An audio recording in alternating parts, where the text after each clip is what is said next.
Predstavte si, že vaše bankové konto neustále rastie na hodnote, zatiaľ čo vy si užívate život s vašou rodinou alebo priateľmi. Nie je to sen, ale realita mnohých investorov. Mnohých investorov, ktorí objavili tajomstvo akcií. Ahojte, volám sa Martin a ja vám dnes ukážem, ako sa môžete podieľať na úspechu akciových spoločností a pravidelne z nich finančne benefitovať. Bez veľkých spoločností ako je Microsoft, Apple, Meta, Google, Starbucks alebo Netflix si mnohí z nás už ťažko vedia predstaviť život.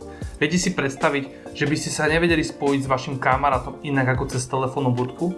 Alebo by ste si poslali list namiesto mailov či správ cez Messenger? Chcete sa vrátiť do doby, kde ste si inak nevedeli pozrieť dobrý film, ako že ste si ho museli požičať vo videopožičovni, alebo ste si museli počkať, kým ho začnú vysielať v televízii s reklamami? Viete si predstaviť, že by ste si nevedeli dať dobrú kávu alebo zájsť do svojho obľúbeného fast foodu?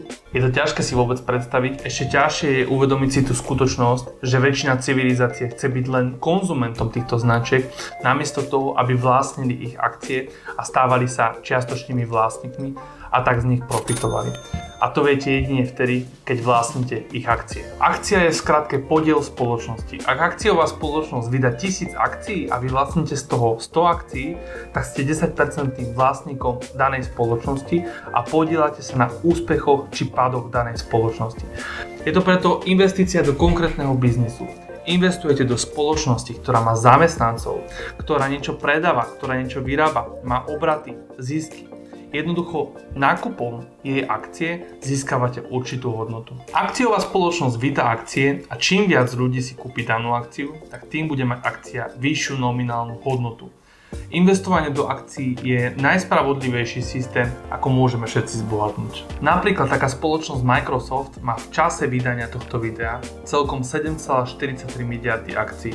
Hodnota jednej akcii je 421 amerických dolárov. Keď tieto čísla vynásobíme, získame celkovú hodnotu danej firmy. Keď sa niekto rozhodne predať akciu na burze, tak tým celková kapitalizácia firmy klesne a naopak, keď sa rozhodne kúpiť ďalšiu akciu, hodnota firmy stupne. Ak chcem vlastniť 1% danej firmy, musel by som vlastniť 74,3 milióna akcií. Počet vydaných akcií sa môže v priebehu času meniť v dôsledku spätných odkupov akcií alebo vydania nových akcií. Ak napríklad Microsoft odkúpi svoje akcie, tak sa stáva pre akcionárov hodnotnejšou spoločnosťou, lebo je v obehu menej akcií. Čím je niečoho menej a obmedzené množstvo, tým je to pre spoločnosť viac hodnotnejšie. A naopak, keď spoločnosť vydá ďalšie akcie, nariadi tieto akcie, tak akcionári majú menší podiel v danej spoločnosti. Na druhej strane vydaním akcií firma získava nový kapitál na financovanie rastu, vývoja a splatenie svojich dlhov. Investovanie do akcií môže byť kľúčom k finančnej slobode. Akcie by sme mohli prirovnať ku zamestnancom vašej firmy. Čím viac kvalitných akcií máte, tým váš majetok rastie rýchlejšie na hodnote. Čím viac kvalitných zamestnancov pracuje vo firme, tým vaša firma viac a viac rastie. Budujte si svojich zamestnancov na akciovom trhu, ktorí vám generujú príjmy bez ohľadu na to, kde sa práve nachádzate. Budujte si svoje akciové portfólio, ktoré vám môže v živote zabezpečiť finančnú nezávislosť, aby ste sa mohli venovať prevažne veciam, ktoré vás bavia a naplňajú. A nezabudnite, väčšina najbohatších ľudí na svete má prevažnú časť svojho majetku uloženú v akciovom portfóliu. Ak sa vám video páčilo, dajte mu like alebo ho prezdieľajte s vašimi priateľmi. A my sa vidíme pri ďalšom videu. Čau.